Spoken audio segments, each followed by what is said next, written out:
कक्षा 6 की इतिहास की ध्वनि पाठ्यपुस्तक हमारे अतीत। अध्याय 9। शीर्षक है व्यापारी, राजा और तीर्थयात्री।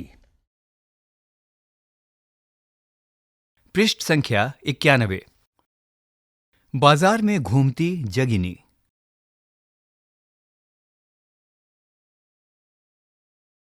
जगिनी अपने गांव के मेले की आस लगाए बैठी थी।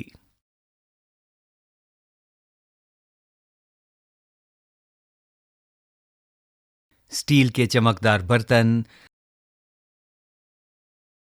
रंग बिरंगी प्लास्टिक की बाल्टियां, शोख रंगों के फूलों के प्रिंटों वाले कपड़े, चाबी से चलने वाले मजेदार खिलौने उसे बहुत अच्छे लगते थे। इन चीजों को बेचने वाले दुकानदार बसों और ट्रकों पर आते थे और रात को अपना सामान समेटकर वापस चले जाते थे। जगिनी को हैरानी होती थी कि ये लोग हमेशा इस तरह क्यों घूमते रहते हैं। उसकी मां ने बताया कि वे लोग व्यापारी थे। वे चीजों को उन जगहों से खरीदते थे जहां ये बनाए जाते थे और फिर उन्हें मेलों में बेचते थे। अब आइए पाठ की ओर चलें। व्यापार और व्यापारियों के बारे में जानकारी। साथियों, अध्याय 8 में तुमने उत्तर के काले पॉलिश वाले बर्तनों के बारे में पढ़ा है। ये खूबसूरत बर्तन खास तौर से इनकी कटोरियां तथा थालियां इस उपमहाद्वीप के अनेक पुरा स्थलों से मिले हैं। सवाल उठता है कि इन जगहों पर ये बर्तन कैसे पहुंचे होंगे। ऐसा अनुमान लगाया जाता है कि जहां ये बनते थे वहां से व्यापारी इन्हें ले जाकर अलग अलग जगहों पर बेचते थे। दक्षिण भारत सोना, मसाले, खास तौर पर काली मिर्च तथा कीमती पत्थरों के लिए प्रसिद्ध था। काली मिर्च की रोमन साम्राज्य में इतनी मांग थी कि इसे काले सोने के नाम से बुलाते थे।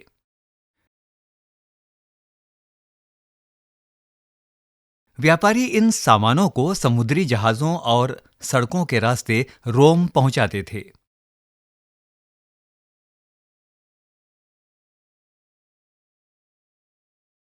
दक्षिण भारत में ऐसे अनेक रोमन सोने के सिक्के मिले हैं। इससे यह अंदाजा लगाया जाता है कि उन दिनों रोम के साथ बहुत अच्छा व्यापार चल रहा था। अब कुछ सोचो, क्या तुम बता सकती हो कि ये सिक्के भारत कैसे और क्यों पहुंचे होंगे? पृष्ठ संख्या 92।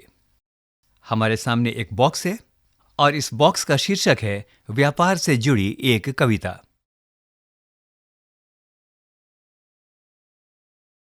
व्यापार के प्रमाण हमें संगम कविताओं में भी मिलते हैं। यहां लिखी कविताओं में पूर्वी समुद्र तट पर स्थित पुहार पत्तन पर लाए जाने वाले माल का वर्णन मिलता है। तो आइए सुनते हैं कविता। समुद्री जहाजों पर लाए गए तेज तर्रार घोड़े, गाड़ियों पर काली मिर्च की गठरियां, हिमालय से मिले रत्न और सोना, दक्षिण की पहाड़ियों से चंदन की लकड़ियां, दक्षिणी सागर के मोती और पूर्वी सागर के मूंगे, गंगा और कावेरी की फसलें, श्रीलंका से आए खाद्यान्न, म्यांमार के बने मिट्टी के बर्तन और दुर्लभ कीमती आयात। साथियों, कविता में उल्लिखित चीजों की एक सूची बनाओ। क्या तुम बता सकते हो कि इन चीजों का उपयोग किस लिए किया जाता रहा होगा? अब पाठ की ओर। व्यापारियों ने कई समुद्री रास्ते खोज निकाले। इनमें से कुछ समुद्र के किनारे चलते थे, कुछ अरब सागर और बंगाल की खाड़ी पार करते थे। नाविक मानसूनी हवा का फायदा उठाकर अपनी यात्रा जल्दी पूरी कर लेते थे। वे अफ्रीका या अरब के पूर्वी तट से इस महाद्वीप के पश्चिमी तट पर पहुंचना चाहते थे तो दक्षिणी पश्चिमी मानसून के साथ चलना पसंद करते थे। इन लंबी यात्राओं के लिए मजबूत जहाजों का निर्माण किया जाता था। समुद्र तटों से लगे राज्य। इस उपमहाद्वीप के दक्षिणी भाग में बड़ा तटीय प्रदेश है। इनमें से बहुत से पहाड़, पठार और नदी के मैदान हैं। नदियों के मैदानी इलाकों में कावेरी का मैदान सबसे उपजाऊ है। मैदानी इलाकों तथा तटीय इलाकों के सरदारों और राजाओं के पास धीरे धीरे काफी संपत्ति और शक्ति हो गई। संगम कविताओं में मुवेदार की चर्चा मिलती है। यह एक तमिल शब्द है जिसका अर्थ 3 मुखिया है। इसका प्रयोग 3 शासक परिवारों के मुखियाओं के लिए किया गया है। पृष्ठ संख्या 93। ये थे चोल, चेर तथा पांड्य। ये करीब 2300 साल पहले दक्षिण भारत में काफी शक्तिशाली माने जाते थे। इन तीनों मुखियाओं के अपने 2-2 सत्ता केंद्र थे। इनमें से एक तटीय हिस्से में और दूसरा अंदरूनी हिस्से में था। इस तरह 6 केंद्रों में से 2 बहुत महत्वपूर्ण थे। एक चोलों का पत्तन पुहार या कावेरीपट्टिनम, दूसरा पांड्यों की राजधानी मदुरै।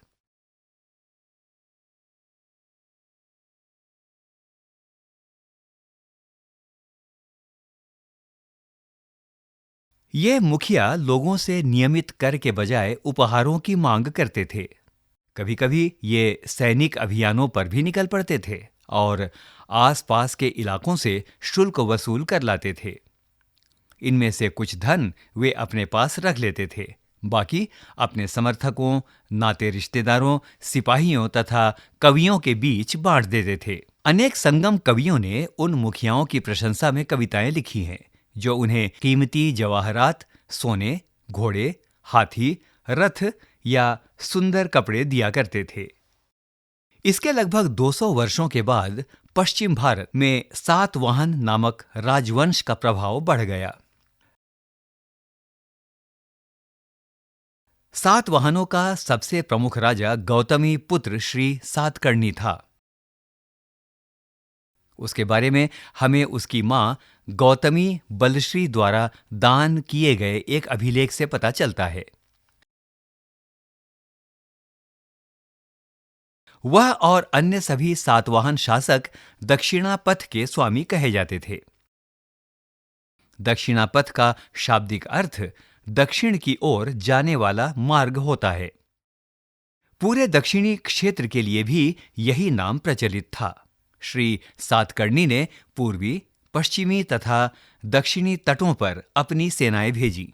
जरा सोचो और बताओ, क्या तुम बता सकती हो कि श्री सातकर्णी तटों पर नियंत्रण क्यों करना चाहता था? रेशम मार्ग की कहानी। कीमती, चमकीले रंग और चिकनी, मुलायम बनावट की वजह से रेशमी कपड़े अधिकांश समाज में बहुमूल्य माने जाते हैं। रेशमी कपड़ा तैयार करना एक जटिल प्रक्रिया है। रेशम के कीड़े से कच्चा रेशम निकालकर सूत कताई होती है और फिर उससे कपड़ा बुना जाता है। पृष्ठ संख्या 94। रेशम बनाने की तकनीक का आविष्कार सबसे पहले चीन में करीब 7000 साल पहले हुआ। इस तकनीक को उन्होंने हजारों साल तक बाकी दुनिया से छुपाए रखा, पर चीन से पैदल, घोड़ों या ऊंटों पर कुछ लोग दूर दूर की जगहों पर जाते थे और अपने साथ रेशमी कपड़े भी ले जाते थे। जिस रास्ते से ये लोग यात्रा करते थे वह रेशम मार्ग या सिल्क रूट के नाम से प्रसिद्ध हो गया। कभी-कभी चीन के शासक ईरान और पश्चिमी एशिया के शासकों को उपहार के तौर पर रेशमी कपड़े भेजते थे। यहां से रेशम के बारे में जानकारी और भी पश्चिम की ओर फैल गई।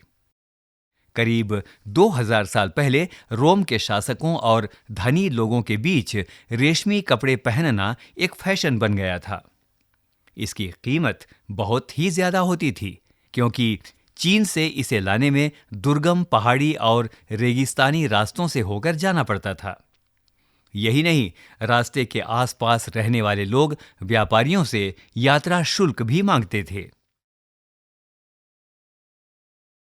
मानचित्र 6 जो पृष्ठ संख्या 76 और 77 में दिया गया है उसे देखो। इसमें सिल्क रूट तथा उसकी शाखाओं को दिखाया गया है।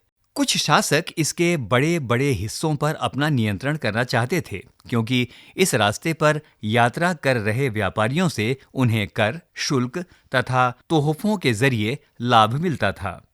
इसके बदले ये शासक इन व्यापारियों को अपने राज्य से गुजरते वक्त लुटेरों के आक्रमणों से सुरक्षा देते थे। सिल्क रूट पर नियंत्रण रखने वाले शासकों में सबसे प्रसिद्ध कुषाण थे। लगभग 2000 साल पहले मध्य एशिया तथा पश्चिमोत्तर भारत पर इनका शासन था।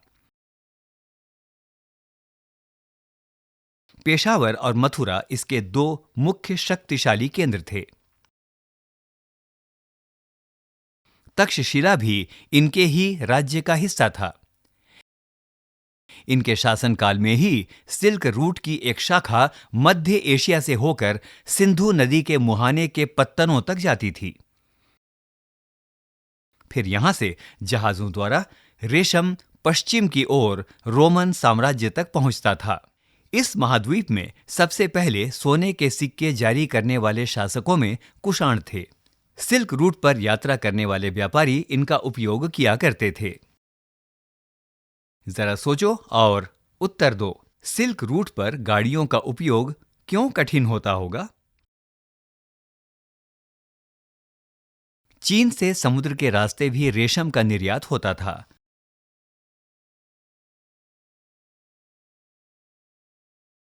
मानचित्र 6 जो पृष्ठ संख्या 76-77 में दिया गया है उसमें ढूंढो।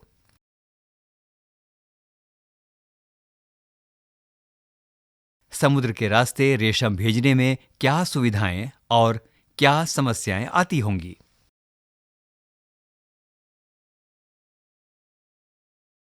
पृष्ठ संख्या 95 बौद्ध धर्म का प्रसार। पाठ में जाने से पहले इस पृष्ठ पर एक चित्र दिया गया है और उस चित्र का वर्णन इस प्रकार से है। सांची के स्तूप का एक मूर्ति चित्र। यहां इस वृक्ष और उसके नीचे के खाली आसन को देखो। मूर्तिकारों ने यह बताने के लिए खुदाई करके यह मूर्ति बनाई कि बुद्ध को ज्ञान की प्राप्ति इसी वृक्ष के नीचे बैठकर ध्यान करते हुए हुई।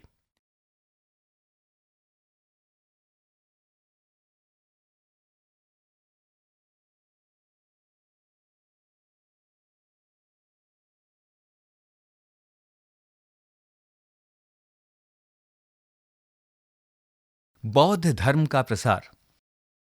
कुषाणों का सबसे प्रसिद्ध राजा कनिष्क था।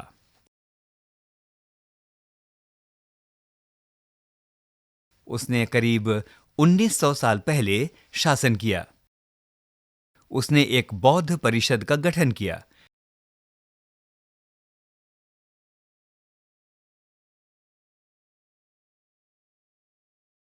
जिसमें एकत्र होकर विद्वान महत्वपूर्ण विषयों पर विचार विमर्श करते थे। बुद्ध की जीवनी बुद्ध चरित्र के रचनाकार कवि अश्वघोष कनिष्क के दरबार में रहते थे। अश्वघोष तथा अन्य बौद्ध विद्वानों ने अब संस्कृत में लिखना शुरू कर दिया था। इस समय बौद्ध धर्म की एक नई धारा महायान का विकास हुआ। इसकी दो मुख्य विशेषताएं थी। पहले, मूर्तियों में बुद्ध की उपस्थिति सिर्फ कुछ संकेतों के माध्यम से दर्शाई जाती थी। मिसाल के तौर पर उनकी निर्वाण प्राप्ति को पीपल के पेड़ की मूर्ति द्वारा दर्शाया जाता था। पर अब बुद्ध की प्रतिमाएं बनाई जाने लगीं। इनमें से अधिकांश मथुरा में, तो कुछ तक्षशिला में बनाई जाने लगीं। दूसरा परिवर्तन बोधिसत्व में आस्था को लेकर आया। बोधिसत्व उन्हें कहते हैं जो ज्ञान प्राप्ति के बाद एकांतवास करते हुए ध्यान साधना कर सकते थे। लेकिन ऐसा करने के बजाय वे लोगों को शिक्षा देने और मदद करने के लिए सांसारिक परिवेश में ही रहना ठीक समझने लगे। धीरे धीरे बोधिसत्व की पूजा काफी लोकप्रिय हो गई और पूरे मध्य एशिया, चीन और बाद में कोरिया तथा जापान तक भी फैल गई। बौद्ध धर्म का प्रसार पश्चिमी और दक्षिणी भारत में हुआ, जहां बौद्ध भिक्षुओं के रहने के लिए पहाड़ों में दर्जनों गुफाएं खोदी गईं। पृष्ठ संख्या 96। सबसे पहले इस पृष्ठ पर 2 चित्र दिए गए हैं और उनका वर्णन इस प्रकार से है। बाएं चित्र के बारे में लिखा है, मथुरा में बनी बुद्ध की एक प्रतिमा का चित्र। दाएं, तक्षशिला में बनी बुद्ध की प्रतिमा का एक चित्र। इन चित्रों को देखकर बताओ कि इनके बीच क्या क्या समानताएं हैं और क्या क्या भिन्नताएं हैं। अब पाठ की ओर। इनमें से कुछ गुफाएं राजा और रानियों के आदेश पर बनाई गईं, तो कुछ व्यापारियों तथा कृषकों द्वारा। इनमें से ज्यादातर गुफाएं पश्चिमी घाट के दर्रों के पास बनाई गई थीं। दक्कन के शहरों और तटों के समृद्ध बंदरगाहों और इन्हें जोड़ने वाली सड़कें भी इन्हीं दर्रों से होकर गुजरती थीं। ऐसा लगता है कि यात्रा करने वाले व्यापारी इन गुफाओं वाले मठों में विश्राम के लिए रुकते थे। बौद्ध धर्म दक्षिण पूर्व की ओर श्रीलंका, म्यांमार, थाईलैंड तथा इंडोनेशिया सहित दक्षिण पूर्व एशिया के अन्य भागों में भी फैला। पृष्ठ संख्या 97। थेरवाद नामक बौद्ध धर्म का आरंभिक रूप इन क्षेत्रों में कहीं अधिक प्रचलित था।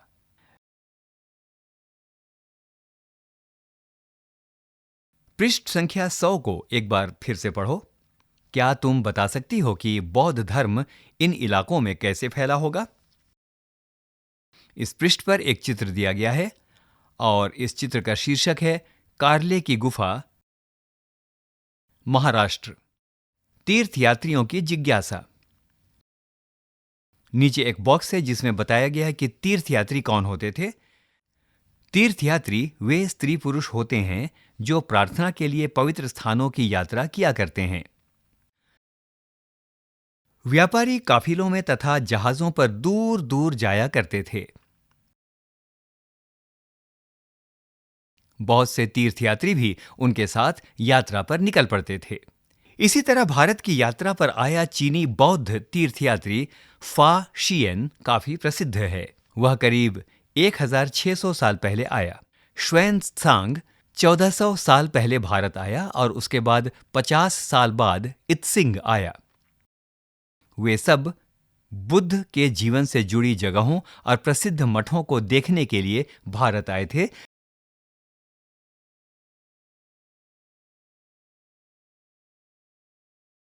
जिनका वर्णन हमें अध्याय 6 में मिलता है। इनमें से प्रत्येक तीर्थयात्री ने अपनी यात्रा का वर्णन लिखा।